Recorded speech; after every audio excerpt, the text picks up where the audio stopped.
Hey people, this is Andy of Andy's Personal Development, and we are currently live in the studios of Breaking Out of Depression. Our episode today is entitled The Truth About Chronic Anxiety with John Graham. So, let me tell you a bit about John Graham. John Graham is a three-time USA memory champion. He's also Grandmaster of Memory, an entrepreneur, and mentors high performers, including a world record holder.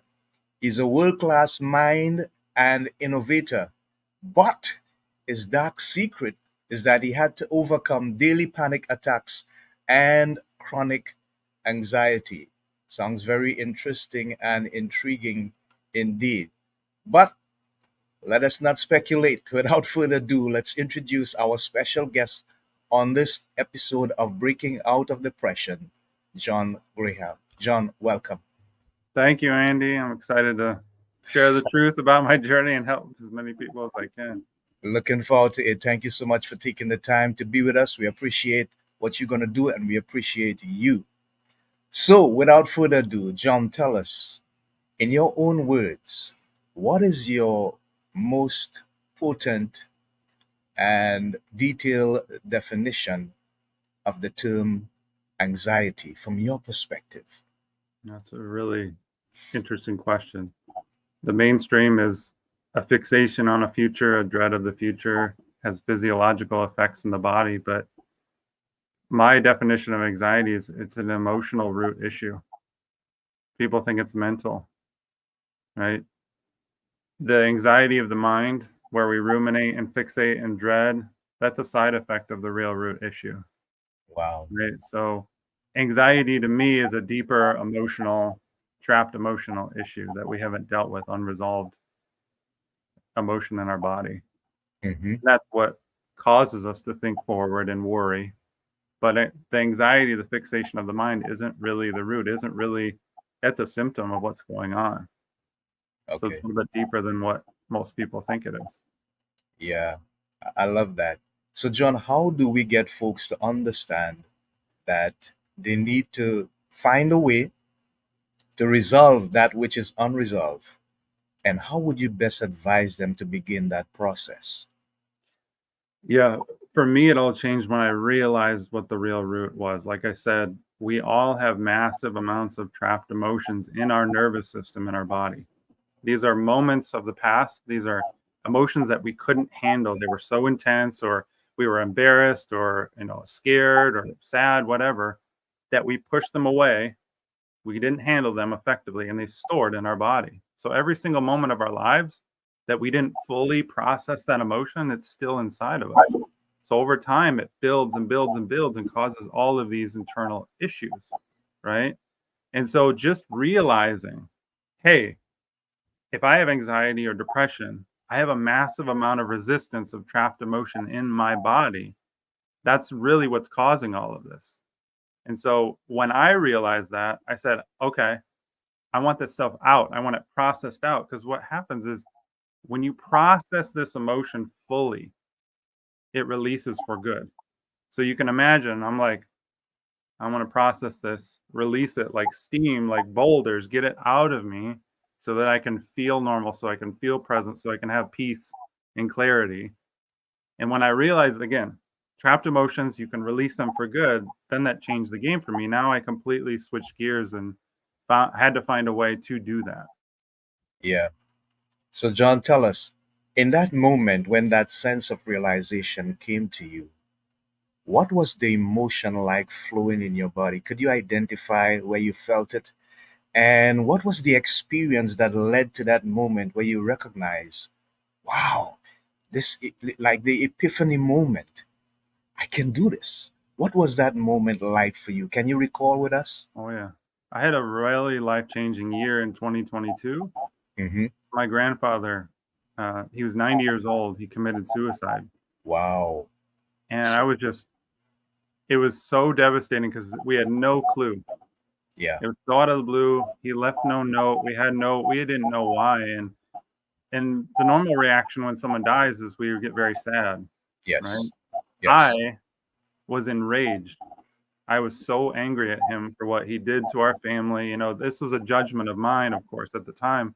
So angry at what he did, what he left. Everyone was devastated, just a lot of rage inside of me. And so I was like that for probably 2 months, just so mad at him, just boiling. Blood was boiling. And finally, one day, a friend asked me, "Do you still love him?" Uh-huh. And I didn't want to answer that question because I was so enraged, but I knew I did. Yeah. So here's the moment. That night, after 2 months of rage boiling in my blood, I laid my head on the pillow and I spoke to my grandfather. I said, "Grandpa, I don't agree with what you did. I don't think I ever will, but I love you." And I Yes. meant it. And in that Yes. moment, an elephant of rage floated off my body. It was gone. And Yeah. it was so shocking. Hmm. I was like, what just happened? And so I actually tried to get angry again because I said, okay, something really strange just happened, profound. And I tried to get angry. I looked at all the memories that were once caused a sizzle. Yeah. I couldn't get angry. I Right. couldn't get angry. And it was gone. It was lifted out of me. And that was a moment I said, there's something here. I need to learn how to do that more because it wasn't just forgiveness. I mean, it was forgiveness, but it was more than that. I realized why I was so stuck because we get attached to things and we hold this emotion in us. We don't even realize how and why. And so that led me on a journey of how do I do that more? How do I Yeah. get more out of me? Because I knew it was so profound. Wow. That is an amazing experience. And thank you for sharing with us, John. We appreciate you for that. You have helped many people, I'm sure, with regards to dealing with chronic anxiety.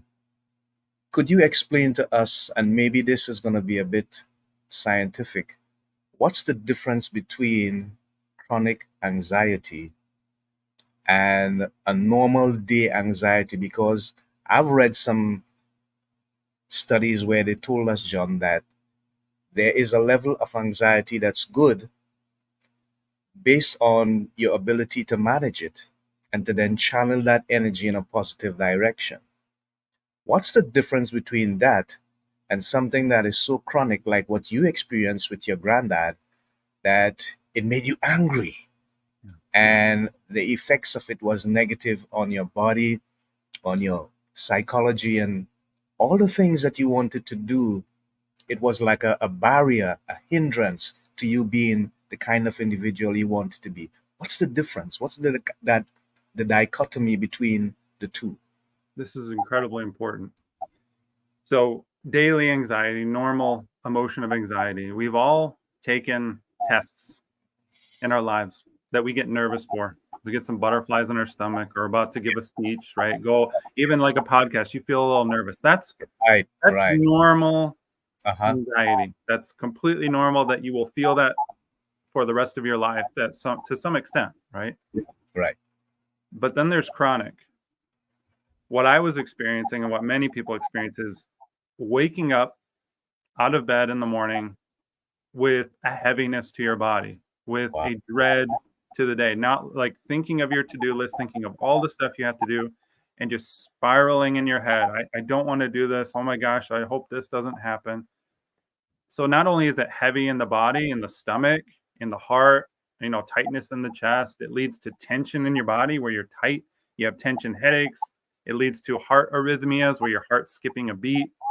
You Yeah. leads to hyperventilation sometimes or just brain fog. So Yeah. this is a really intense physiological reaction where our hormones, our chemicals just go berserk because of all the stress, all the trapped emotion we're holding in. It Mm-hmm. activates and it almost is just surreal because it just paralyzes you. It Right. causes you to shut down, it causes you to feel mentally drained. So you can imagine how this would impact someone day to day. When it really is heavy, it just paralyzed me. I just couldn't function. I couldn't work. I couldn't think well, and it was just very debilitating. Wow. Amazing. So you found a system that you use, and you say that it is unconventional in terms of how you administer this system that helps people to overcome chronic anxiety. Could you describe it for us in detail, the discovery, and how it works effectively and efficiently to help the people that you now serve? Yeah. So we first have to understand that most conventional methods try to treat the mind, Right. right? Because it's labeled mental health, which Yes. that's a side effect of Um, anxiety or depression is we're fixated on our past in our minds, and anxiety is we're fixated on our future and worrying ahead, right? right. But why is that? It's because of all of this emotion inside of us that is unresolved. So I was trying the Xanax and the medication route, which I clearly didn't work for me. I didn't want to go that route. There's meditations that try to get you to calm down, which is a good thing to do, but it completely bypasses that Mm, emotion. So yeah. you have to understand this mental approach makes sense. It's logical, but it isn't the real root. It won't impact the real reality of it. So what I do is very intentional. We got to get out of our minds. We got to get into our bodies to release these trapped emotions. So if someone's willing, and that's the number one key, Andy, is I can't convince everyone to do this because some people like to manage and maintain their anxiety. They like to take the medications and just like cope with it, and that's okay. But if you want to get rid of it for good, you have to go in and face these emotions, right? Yes. It can be very uncomfortable, but it's going to be more uncomfortable if you stuff it in. So the method is a really simple 3-step process. Hmm. So the first step is to regulate your nervous system, because if you have anxiety, you're not regulated. Your nervous system is tense. It is Yeah. always turned on. Your mind is always turned on. And so we have to learn how to deeply release all of the tensions in our body, release control of the mind so that our nervous system can function properly. And when this happens, not only does your tension go away, but these emotions can start releasing much easier. You can process. And your body obviously functions better. You're not drained at the end of the day. This is the most profound shift is I teach people a method to lay flat. It's super easy. Lay flat, release all control of your body, release control of your breath, and just completely release so you can regulate. Okay. The second thing is what I call the unhooking method. Hmm. So when you are bothered during the day, like you're frustrated, you're angry, you're in fear. And by the way, it doesn't matter what emotion you're feeling. If you're feeling a negative emotion, it's underneath that anxiety. Yeah. So I shared the rage with my grandfather. That Yeah. was causing anxiety, believe it or not, all that trapped energy. So no matter what negative emotion you are feeling, we have to learn how to unhook and release it so it can process out. What most people do, Andy, when they're feeling a negative emotion, like imagine you're feeling really frustrated. So what do most people do? They go blow off some steam. They go for a walk, they listen to a podcast, they do the dishes, they vent. If you do those things and no judgment, you're bypassing that energy, meaning you're not facing it so that it can release. Okay. And we're Okay. conditioned to do that. So we Yeah. have to learn how to relax and allow that emotion to happen so it can release for good and release out. And then the third part, talking about my grandfather, right? I call this method catalyst integration. This is Mm, what I learned from what I did with my grandfather. It's beyond it's related to forgiveness, yeah. but it's how do we release that? How on your own can you release that attachment so that emotion can release? And one thing I'll share, Andy, about forgiveness that I think a lot of people misunderstand, I did anyway. I thought forgiveness was about right and wrong. Like, Uh-huh. oh, he did something wrong. He did something bad. I'm Mm, right here. So we hold yeah. on to forgiveness. And this is my opinion. Right. Forgiveness has nothing to do with right or wrong. It has nothing to do with what the other person did or didn't do. Hmm. Forgiveness is about forgiving our judgment of what happened so we Wow. can open up our perspective. Yeah. Yeah. And so those three methods, fully regulating, releasing emotion as they're happening during the day, and then releasing these big boulders is how I free people from panic and chronic anxiety for good. Right. Wonderful. Thank you so much.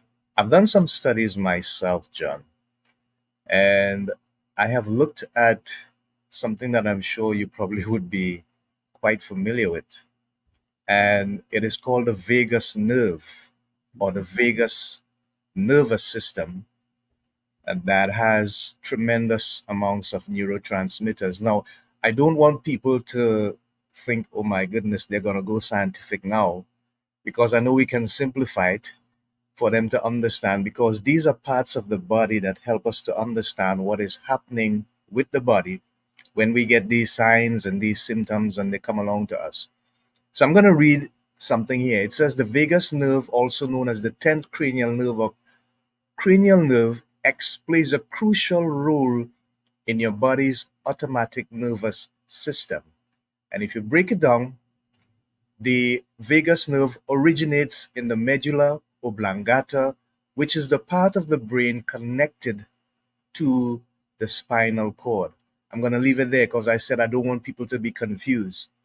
How is it that we find a way to understand through what you're doing the importance of incorporating how this particular nerve in our body works and affects us in times of depression and anxiety? Just as how you can simplify it for us, John. Yeah, there's the vagus nerve runs down, and like you said, it basically runs the show when it comes to regulation, being fully regulated. So the vagus nerve is where everyone's fixated on calming it down so it can relax the body and regulate your nervous system. So it's related to the first thing I said, right? Of relaxing our body, releasing the tension, and regulating our nervous system. Because when the vagus nerve is regulated and activated, it calms us down, right? To allow us to handle the voltage of the day, the pressure of the day. So if someone is in depression, in anxiety, their vagus nerve is like, they are tense and they're not balanced, right? So Wow. that's what I help people do, is releasing that tension so the vagus nerve can properly function. Now, the thing I'll caution people in, I got in this trap too, is there's a lot of hacks out there to calm your Yeah. vagus nerve. To like humming soothes it. So people think, oh, if I hum more, my anxiety will go away, right? It's calming you down, of course, but if you don't know how to handle the Hmm. frustrations of the day and you bypass them, right? You scroll on your phone, you go for a walk, you go for a drink after work, then the vagus nerve, it's not going to have any effect on your chronic anxiety because you're not learning how to handle the voltage as well. So that's Wow. why I fell in this trap of like, oh, I'm just going to hum all day. I'm going to gurgle all day to calm this down, but it's more to it. So the vagus nerve is incredibly important to regulate the body, but we have to know how to handle the emotions too when they come up, because they will come up, Yeah. and you have to know how to process that. Yeah. Ah, wonderful. Thank you for clearing that up. Okay, so John, you have an amazing history as a three-time USA memory champion. I'm just gonna release things a little bit and have you tell us about that experience and how challenging it was for you, because it was a time when you were still dealing with certain levels of anxiety. Tell us a bit about that three-time USA memory champion experience. Yeah, if you're watching the video, you can see one of my trophies. It's like a shape Yes. of a seahorse, like the Yep. hippocampus of the brain. But yeah, 10 years ago, 2014, I read a book called Moonwalking with Einstein: The Art and Science of Remembering Everything. Right.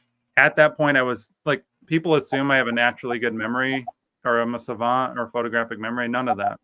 Like, I learned through technique, through like imagination, association, visual techniques, how to store massive amounts of information in my mind and where to find it so I can recall it quickly, right? So it's just all technique, 100%. And I read that book.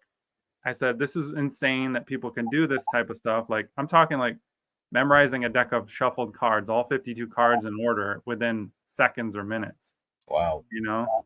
So that's the first thing I learned. I learned how to do that in 6 minutes. It took me a week and I was just astonished. So I just kept going, and I competed at my first world championship later that year, um, in China. Completely bombed, by the way. Like, it took some time, but learning that anyone can memorize insane amounts of information, hundreds of digits in minutes or like decks of cards or words or names.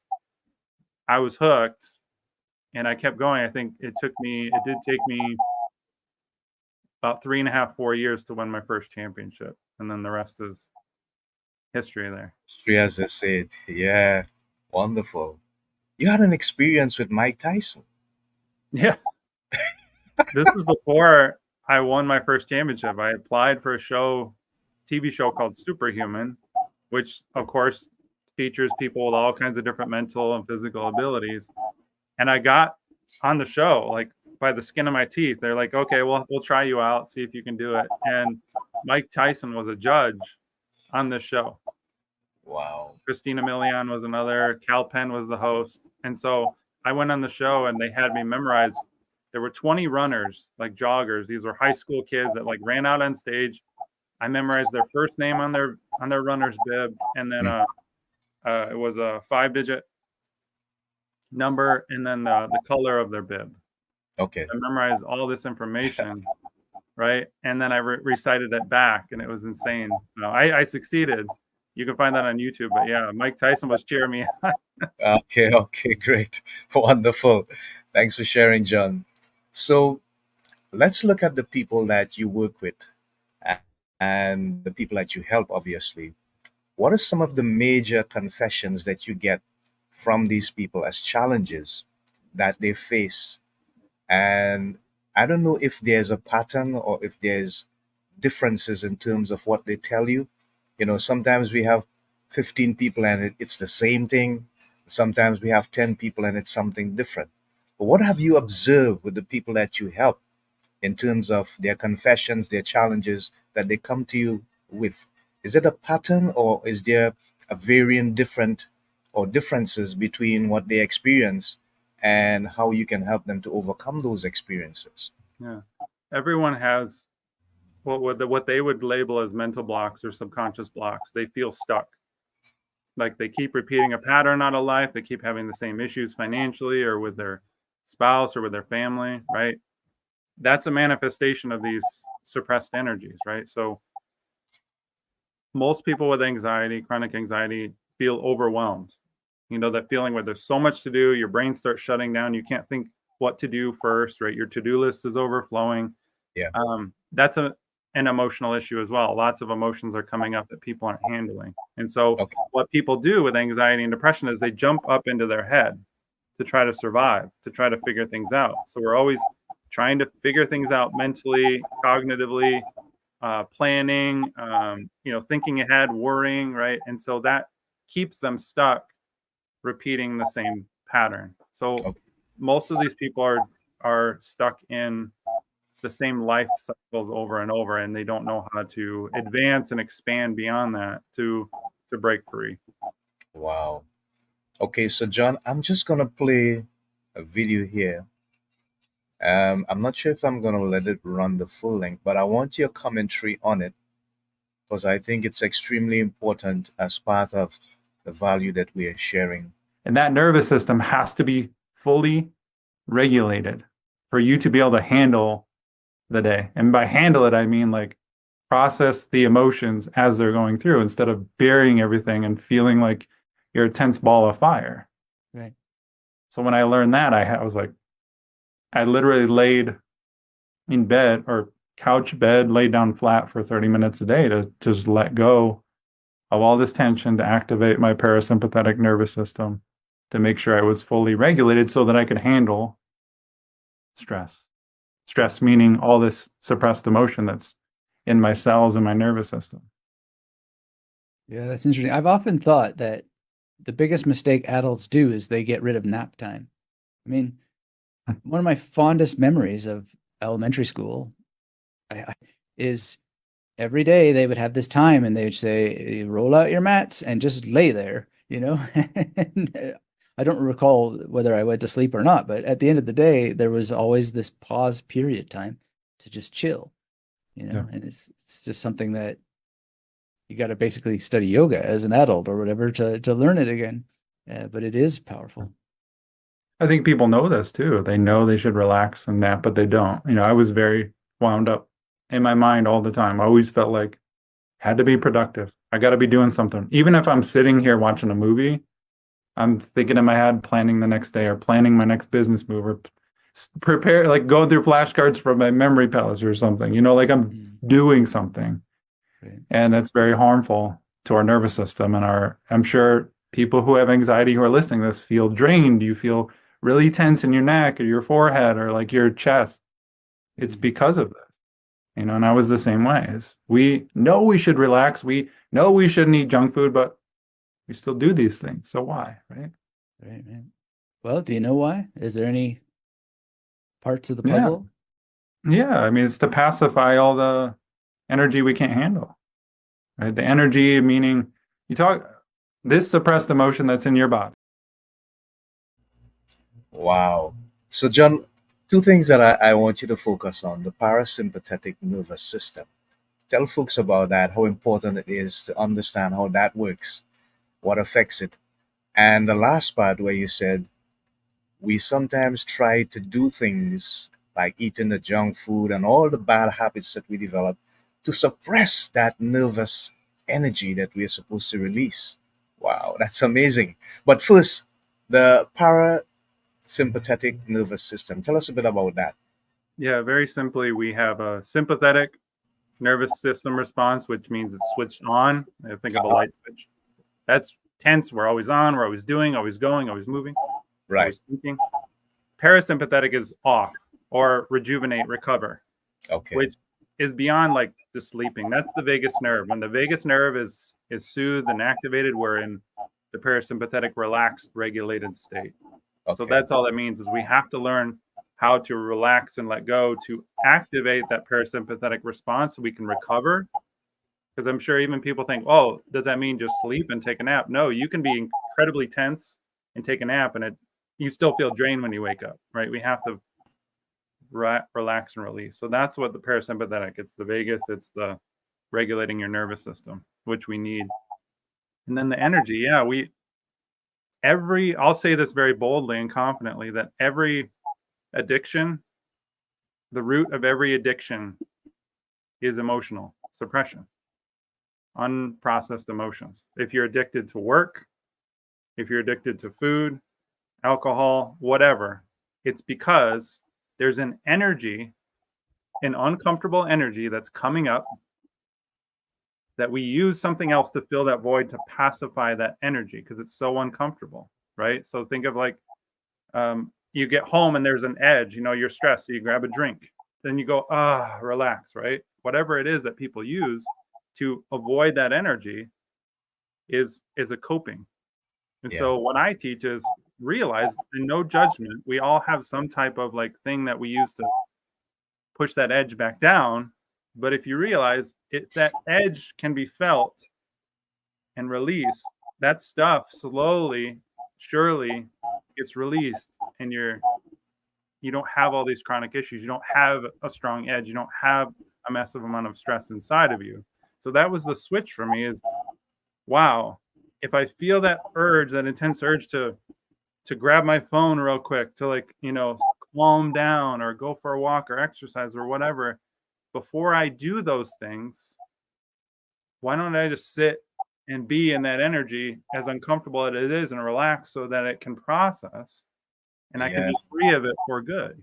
Yeah. Yeah. I get it. I get it. Wow. Thank you for sharing, John. Amazing. So, in terms of people who are involved in career work, like CEOs, guys who, and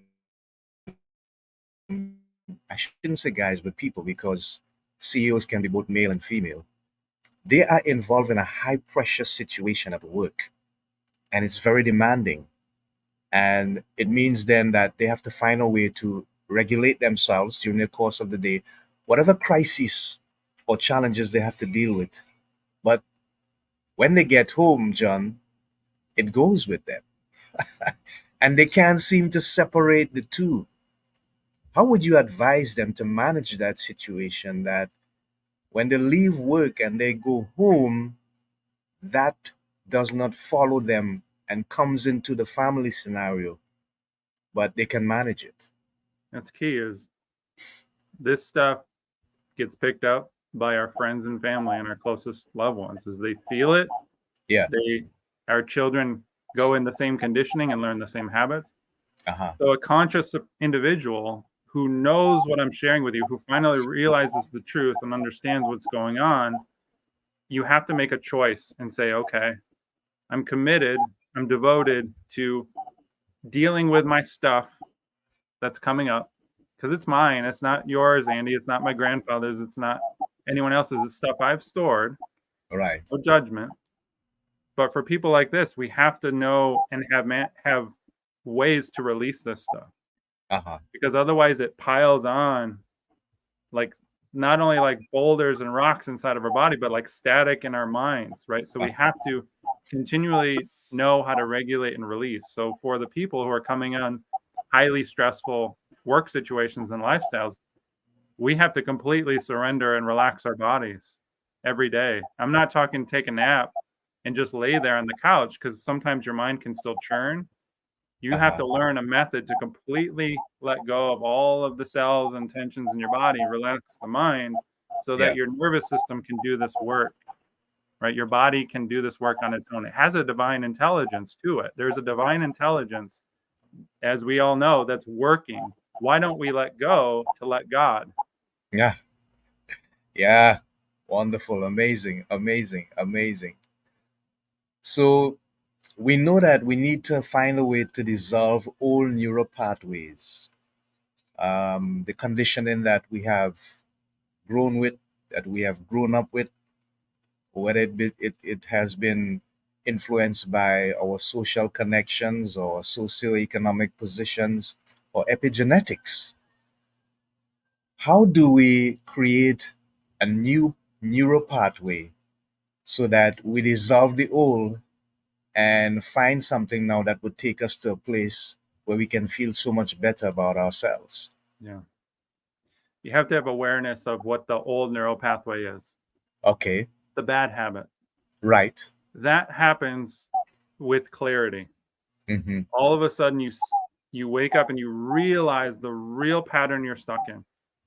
And Yeah. maybe you're aware of it. The only way, here's the key, Andy.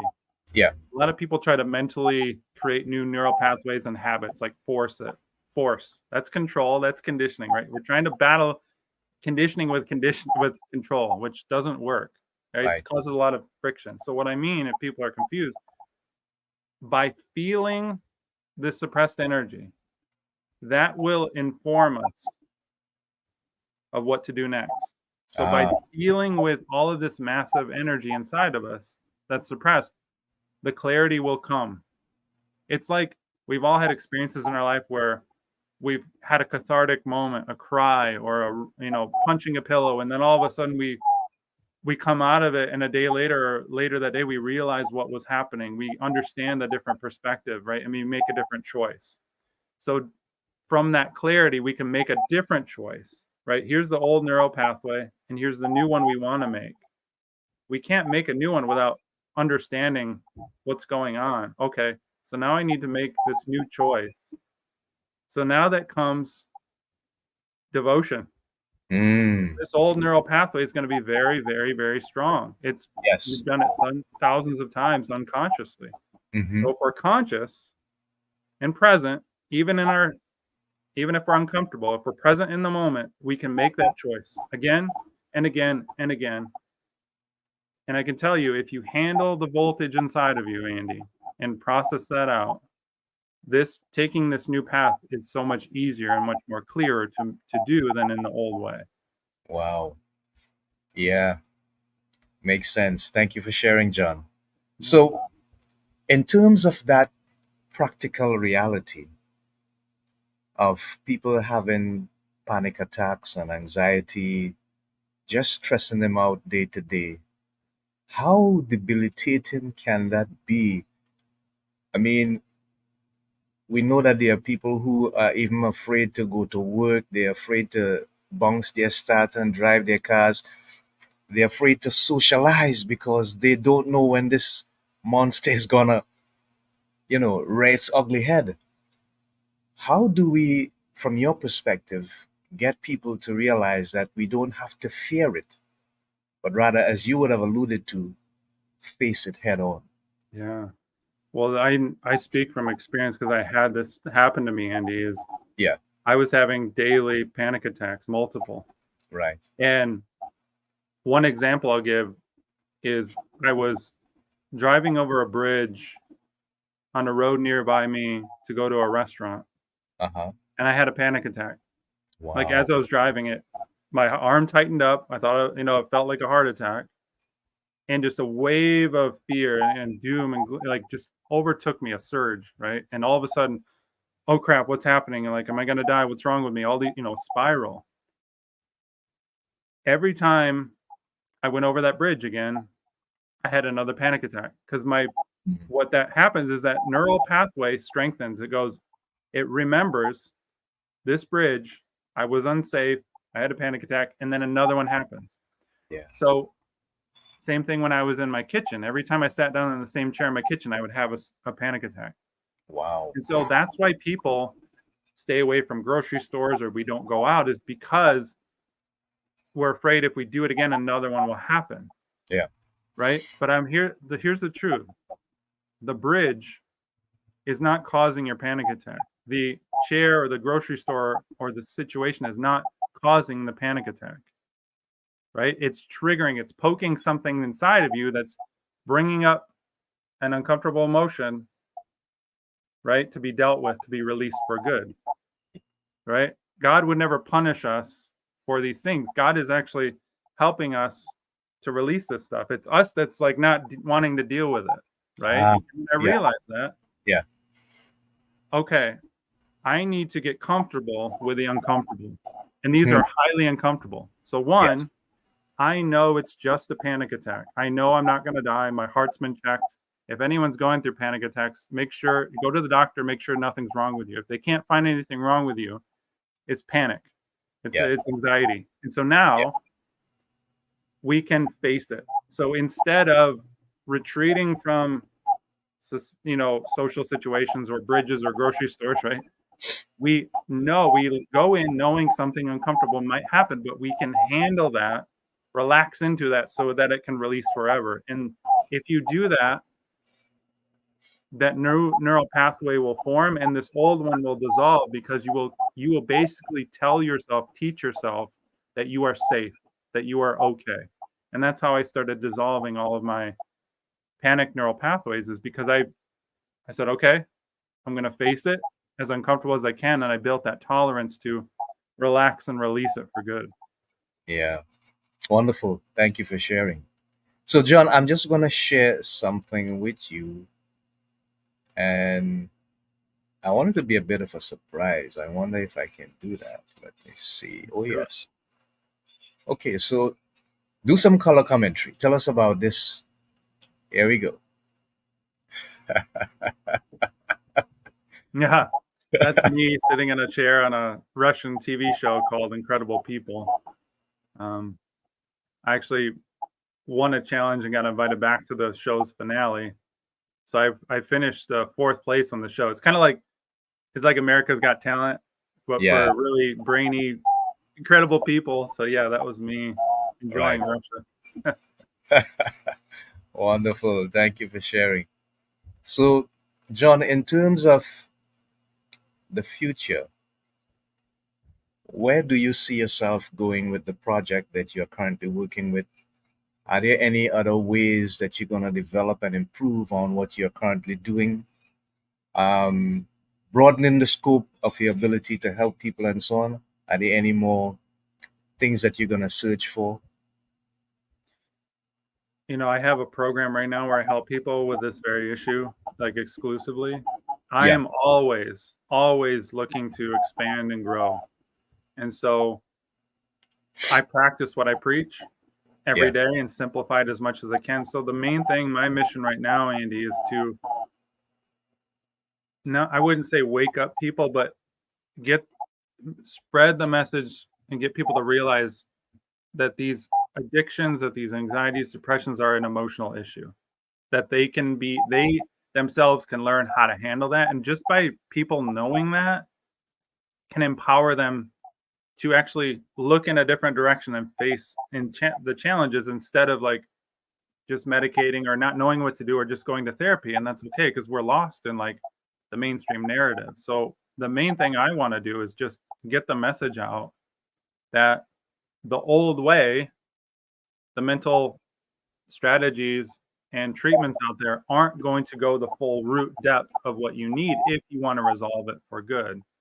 So my mission is getting that word out there, but also and spreading my message on wonderful podcasts like yourself, Andy. You know, I appreciate what you're doing a lot. But You. you know, this is also, I'll say this too, is not everyone's going to resonate with this because some people are okay maintaining it because it's not as bad as they think, or you know, they're okay with whatever, or just I'm here to educate the people who want to empower themselves to go within and face these things to help them. Because here's the thing, this is how you expand. This is how everyone expands to their fullest potential, their God-given abilities is they face and incorporate every part of them, not just the good parts and the good moments and the things they want, but these, you know, people call them dark and negative. They're not dark and negative. These are parts of us, experiences that we haven't fully learned and processed that God gave us for a reason.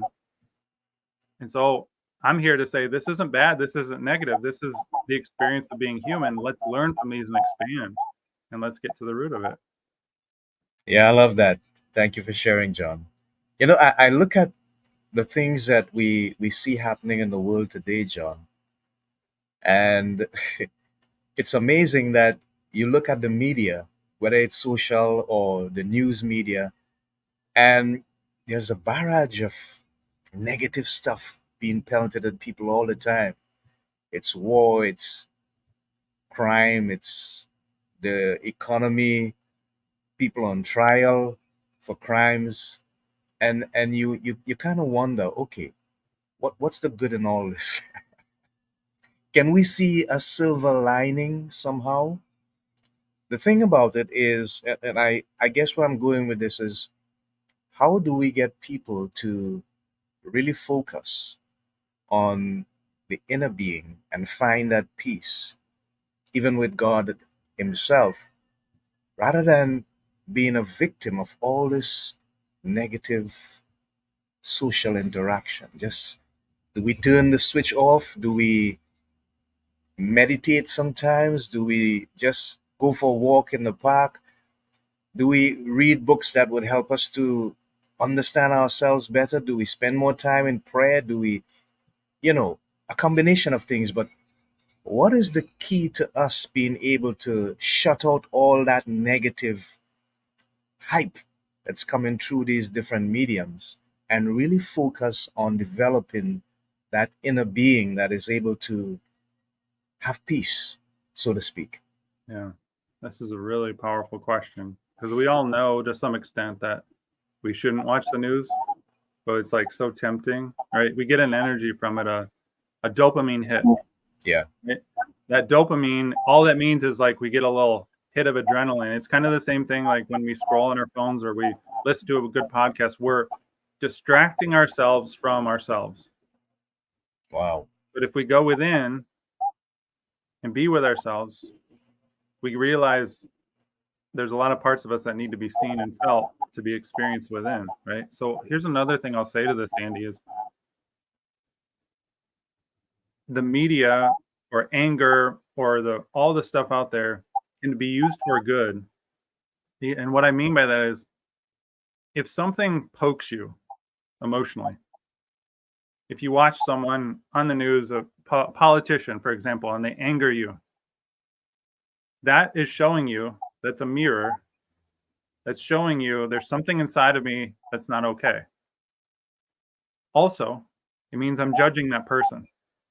Yeah. It's not about right or wrong, remember. It's Yeah. about Yeah. judgment. And so Yeah. what that reveals is that there is a similar aspect of me that has that same trait.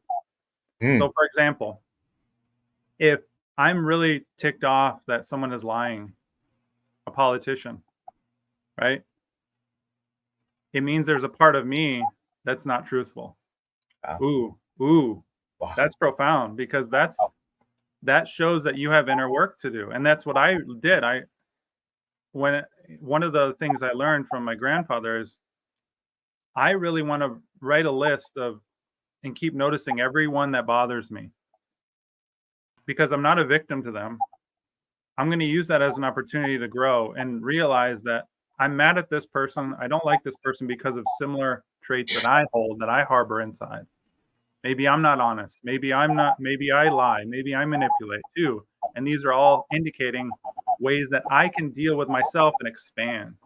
So that's the lens that I see the world in now. Is I don't see the world as good and bad, right or wrong, all this stuff. I mean, naturally my mind might see that, but I try to step back and say, what can I use this to better myself with, to expand, so that I release judgment, I expand my heart, my perception, so that I can operate from a standard of unconditional love. Wow. Wonderful. So, John, are you currently involved in any form of mentoring? And when I say mentoring, there are some people that come on the program or my other podcasts, and they would speak about a group of persons, or maybe just one or two, that they would see, and they would see a certain level of potential in these people, and they would say, "Hey, come spend time with me." And you would show them things about what you do, your expertise and your experiences, because you kind of want that to continue, even if it's to the next generation. But it is something that you do as a program to sort of propel the stuff that you're doing so that other people could develop it as well. And as I said before, have a level of continuity. Are you currently involved in any program like that, whether it's a group of people or a young man, a young woman, or somebody that you see that kind of potential? You're saying, you know what, I see the future through these people or this individual. Let me invest some of what I know in them. Yeah, I'm always seeking to be mentored by other people in different realms of my life. So I currently am in a program, a container. My mentor currently is Philip Attar and his wife Amanda Lee Attar. You can look them up, and they Yeah. teach a living immersion method, which is an advanced practice. Once you go beyond anxiety and overwhelm and all these mental issues, you can expand your consciousness. Yeah. It's sort of, he teaches a let go, let God philosophy where you can stay in the energies of everything right now in this moment and operate utilizing God to flow through you. You're a vessel, and if you're present, you can be very powerful in the present moment and let God speak through you and act through you and change the world through you without your mind getting in the way and you trying to do it for me. Right? So that's the expansion I'm in, is how do I let go of myself to be a greater vessel of creativity, of love, and expand my message, my truth, so that I can impact more people through not just my mind of what I think, but an expansive divine operating system. Wonderful. I love it. Thank you for sharing. How did you reach the conclusion that the title Released would be the one that would be most appropriate for what you had discovered? Yeah, that's the name of my program. Yes. Released is Yes. because it's the opposite of what we're doing. Is Yeah. what we're doing is we're holding suppressed emotions, we're holding on to conditioning. Yeah. And so the only way to let this stuff go is to release it, Release. to release tension, to release control of it, to allow it to happen. And so it's a complete switch of what we're taught, is to release. It's like, people hear all the time, let go, but they don't know how to do that. And that was me. I was like, what do you mean let go? I don't understand because we don't know what we're holding on to. Yeah. So I teach how to find this stuff and how to release it. Okay. Wonderful. So now we're going to have just a short break for about 1 minute and 9 seconds. I'm going to play a video of one of our supporters. She's Phoebe Trotman, and she's been on this program twice. She's also the author of Never Quit on a Bad Day, and she has sent me the second part of that. It's a series, and it speaks so much about getting out of a place of overwhelm to a place of empowerment. And this is just Phoebe endorsing our program. So we're just going to take a quick break, John, for about 1 minute and 9 seconds, and we will be right back after this. Hi, friends. Phoebe Trotman here. I wanted to just thank Andy Charles and the team for what they're doing with their broadcast.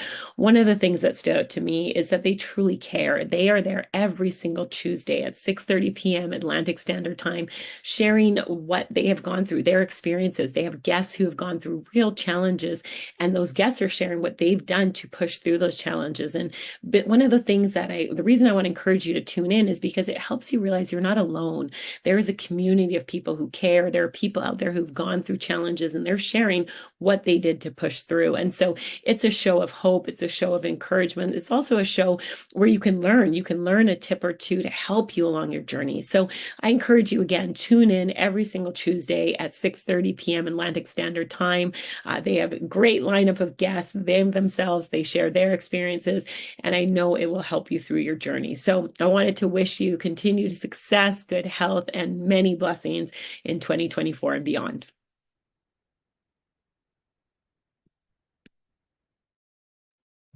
So we thank Phoebe for her endorsement as we continue to build this community, John. And you're now part of that community because we will have your information available for many so that they can even reach out to you in their private time.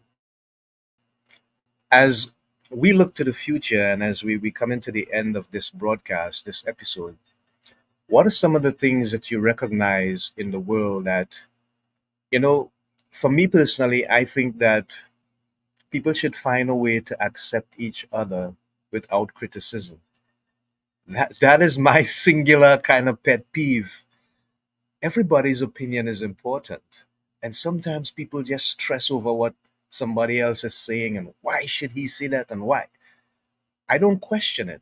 I simply look at it from their perspective, their lens, why they're seeing it this way. Why are they, there must be some sort of reasoning in their minds, or maybe it's an emotion that they need to express or get out.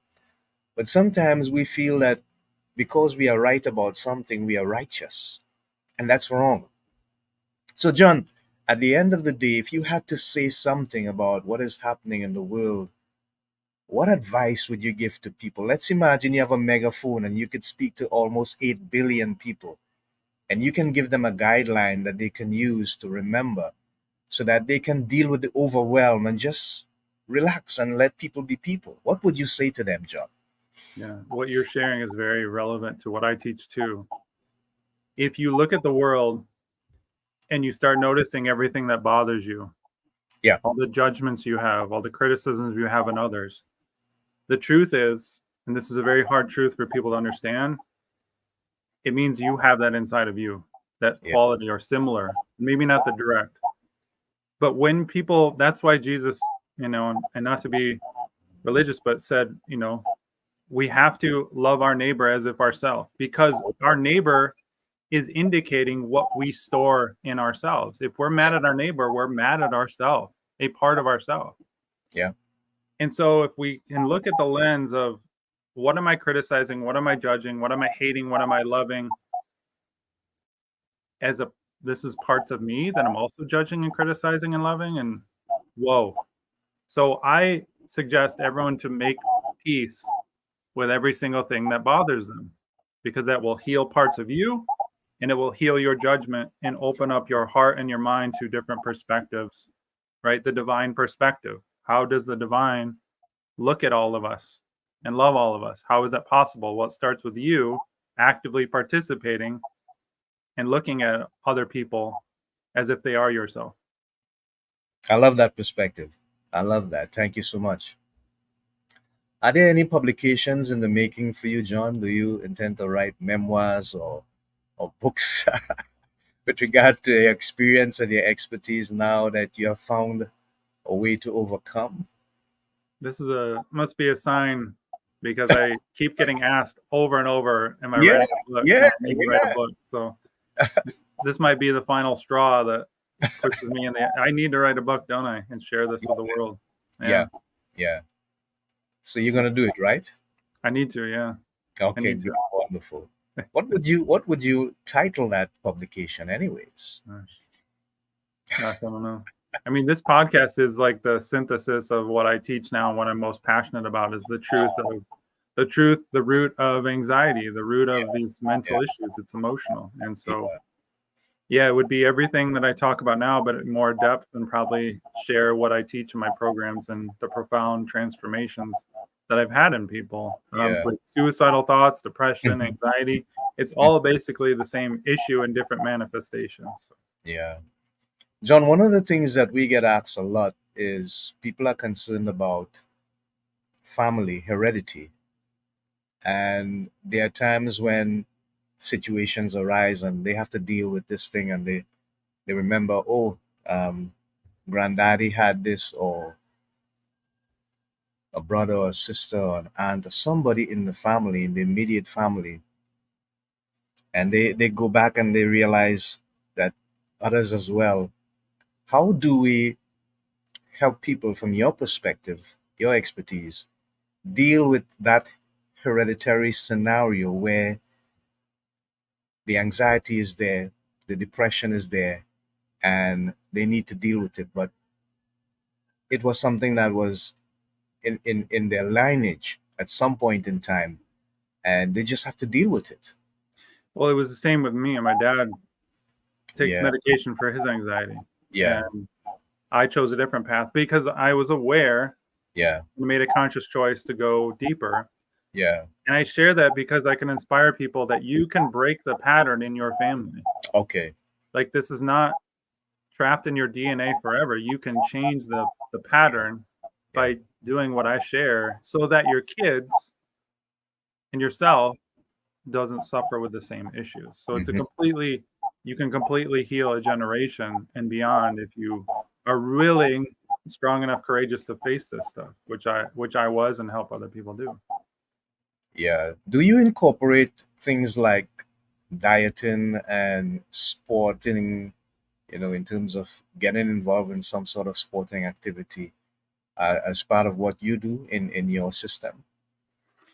I don't like I think this is another thing where everyone knows they should exercise and eat well, but they don't, or Yeah. maybe they don't. I do. Yeah. And I have, I'll have a third daughter here soon to keep me active and, spry. But what I say to this all the time, Andy, is, again, the suppressed energy that we're avoiding.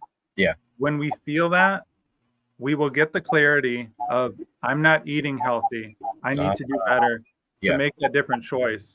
We Yeah. don't do it mentally. We do it through that suppressed feeling. So if anyone's stuck and has a mental block or an emotional block, feel that energy.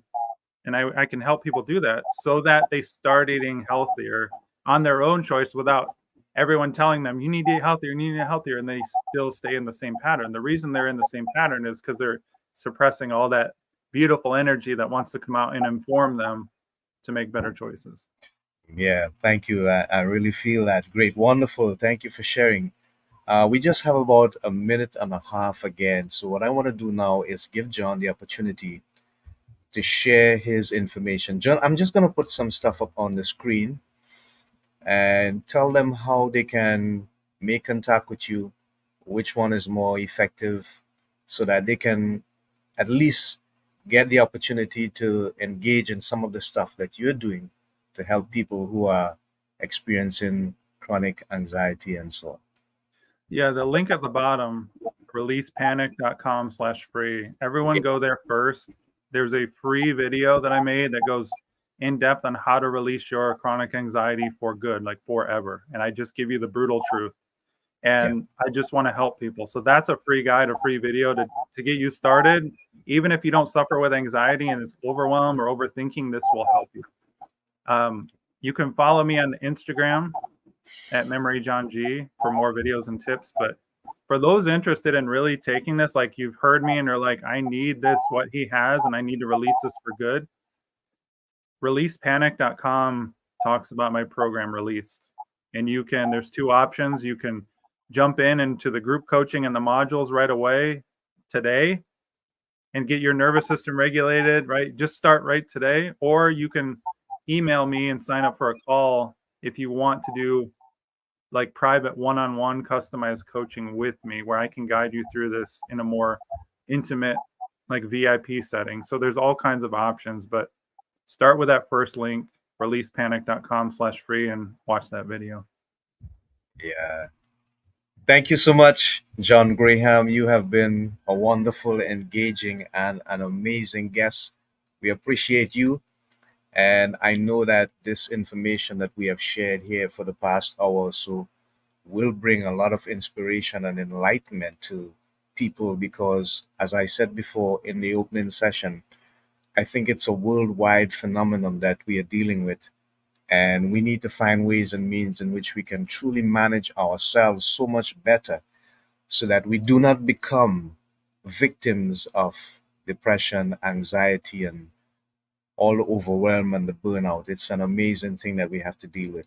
So, thank you so much, John, as we're going to end the stream right now for the purpose of saving this for our program live tomorrow, God's willing.